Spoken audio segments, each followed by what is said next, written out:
Hello hi friends. Okay, ఈరోజు వచ్చేసి ఇంకొక మంచి వెరైటీ టిప్తో మీ ముందుకు వచ్చానండి. చాలామందికి మనం వేసుకున్న తర్వాత షోల్డర్ దగ్గర వెనక భాగం అనేది ముందుకు వచ్చేస్తూ ఉంటుంది. స్టిచ్చింగ్ అనేది మిడిల్లో ఉండదు, వెనక భాగం వచ్చేసి ముందుకు వస్తూ ఉంటుంది. డ్రెస్ పైన చాలామందికి మీరు అబ్జర్వ్ చేయండి, అలా వస్తూ ఉంటుంది. అలా ఎందుకు వస్తుందంటే వాళ్ళకు వెనకాల అనేది గూని భాగం అంటే కొంచెం ఉబ్బెత్తుగా ఉండడం వల్ల, ఇలా ఉండడం వల్ల హైట్ ఎక్కువైపోయి క్లాత్ తక్కువైపోతుంది కదా, అలా గుంజిపోవడము లేదా ఇది వెనక్కి వెళ్ళిపోవడం అలా జరుగుతూ ఉంటుందన్నమాట. అయితే అలా జరగకుండా ఉండాలంటే ఏం చేయాలంటే, మనం యాజ్ ఇట్ ఈజ్ మార్కింగ్ వేస్తాం కదా, ఇలా మార్కింగ్ వేసుకొని ఫస్ట్ డ్రాయింగ్ మాత్రం సేమ్ ఫస్ట్ బ్యాక్ ఆర్మోల్ అంతా ఇలాగే వేసేసుకొని ఫ్రంట్ పార్ట్ కట్ చేసుకోండి. ఇది ఫ్రంట్ ఆర్మోల్ తీయకండి,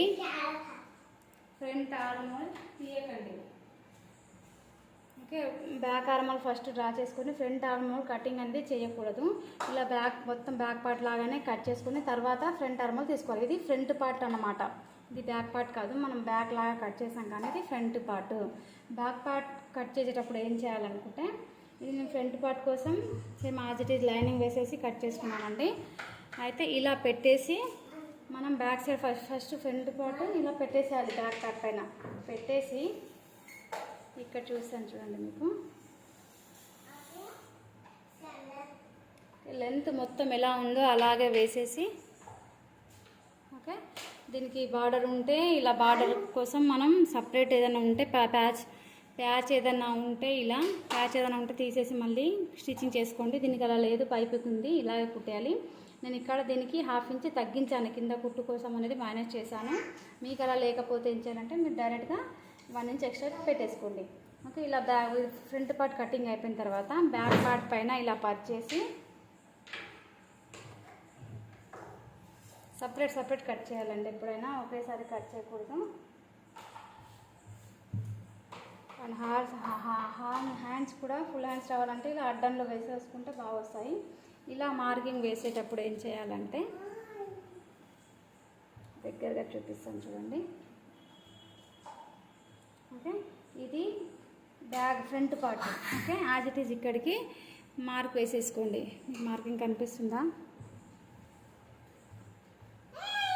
ఓకే. ఇలా స్ట్రైట్గా ఎంత ఉందో అంతా ఫ్రంట్ పార్ట్ మార్కింగ్ వేసేసి 1/2 inch extra, okay. 1 inch 1/2 inch వాళ్ళని బట్టి, ఓకే. ఇలా 1/2 ఇంచ్ ఎక్స్ట్రా ఇలా పైన మార్క్ చేయండి. ఇలా చేసిన తర్వాత యాజ్ ఇట్ ఈజ్ ఇలా చంక భాగం పైకి గీత గీసేయండి, ఓకే. ఇలా పైకి గీత గీసేసి మొత్తం ఇక చంక ఎలా ఉందో అలా మొత్తం ఇలా గీసేసుకోండి. యాజ్ ఇట్ ఈజ్ మొత్తం అంతే ఎక్కువ, కానీ జస్ట్ ఇక్కడ మాత్రమే 1/2 ఇంచ్ అనేది ఎక్స్ట్రా పెట్టాలి, ఓకే. స్టిచ్చింగ్ చేసేటప్పుడు కూడా ఏం ప్రాబ్లం రాదు, బాగానే వస్తుంది. ఇక్కడ హెచ్చు తగ్గులు కూడా ఏం రాదు, ఆమూల దగ్గర కూడా హెచ్చు తగ్గులు ఏం రాదు. ఇలా ట్రై చేయండి. అలా ఉన్న వాళ్ళకి ముందుకు అనేది రాదనమాట. బ్లౌజ్ ఉన్నా కూడా ఒకవేళ బ్లౌజ్ కూడా స్టిచ్చింగ్ ఇలా చేస్తే ఇది కూడా యూస్ఫుల్ అవుతుందండి, ఓకేనా ఫ్రెండ్స్. వీడియో నచ్చిందని ఆశిస్తున్నాను. వీడియో నచ్చితే లైక్ చేయండి. నా ఛానల్ని సబ్స్క్రైబ్ చేసి పక్కనే ఉన్న బెల్ ఐకాన్ని క్లిక్ చేసి పెట్టుకుంటే మేము చేసే ముందు వీడియోస్ అన్నీ మీకు నోటిఫికేషన్ రూపంలో వస్తాయండి, ఓకేనా ఫ్రెండ్స్. ఏదైనా డౌట్ ఉంటే కామెంట్ చేయండి, okay. Thanks for the watching my video.